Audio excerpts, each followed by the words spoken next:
শরীর এবং মন ঠান্ডা রাখার মজাদার একটি রেসিপি। ফালুদা টালুদা সব পেছনে ফেলে এর পিছনে ছুটবে।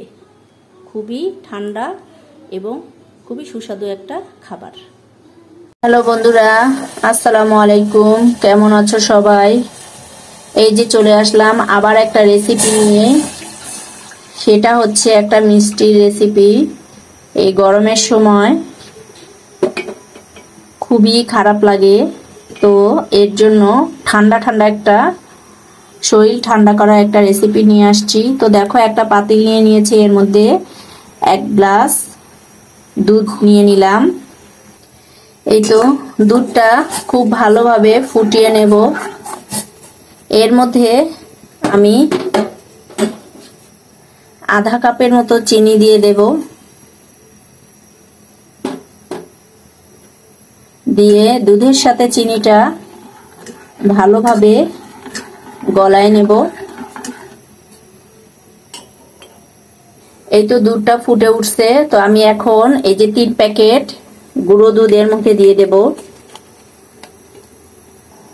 এবার এই দুধটা গুঁড়ো দুধের সাথে খুব ভালোভাবে মিশিয়ে নেব এবং ফুটানোর অপেক্ষায় রেখে দেব।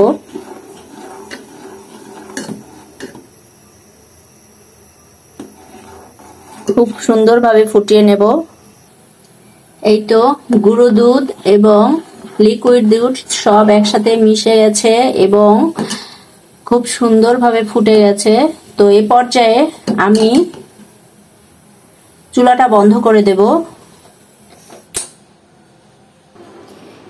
এই তো আমার দুধ ফোটানোর কাজ শেষ। এখন আমি মেন কাজে আসব।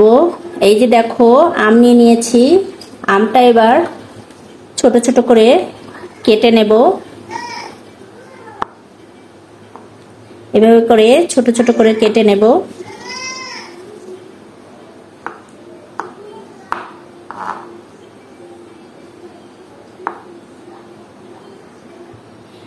এই তো আমগুলো আমার ছোট ছোট করে কাটা শেষ।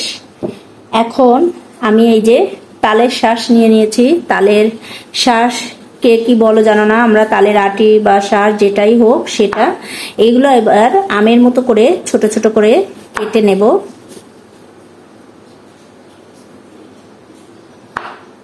এভাবে করে কেটে নেব সবগুলো।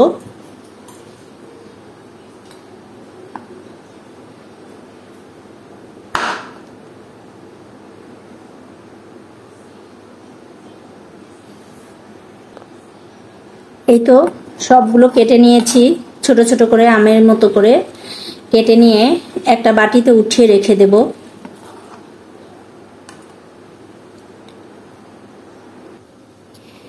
এরপরে দেখো, একটা বাটি নিয়ে নিয়েছি। এর মধ্যে এই যে তালের শাঁসটা দিয়ে দিলাম। এরপরে আম দিয়ে দেব, আম কুচি। এখন এর মধ্যে এই যে দুধটা গরম করে রেখেছিলাম সেটা ঠান্ডা করে এর মধ্যে দিয়ে দেব। এরপরে দেখো, চিয়া সিড ভিজায় রাখছিলাম সেটা এর মধ্যে দিয়ে দেব। দিয়ে সবগুলো একত্রে খুব ভালোভাবে মিক্সড করে ফেলবো। দেখো,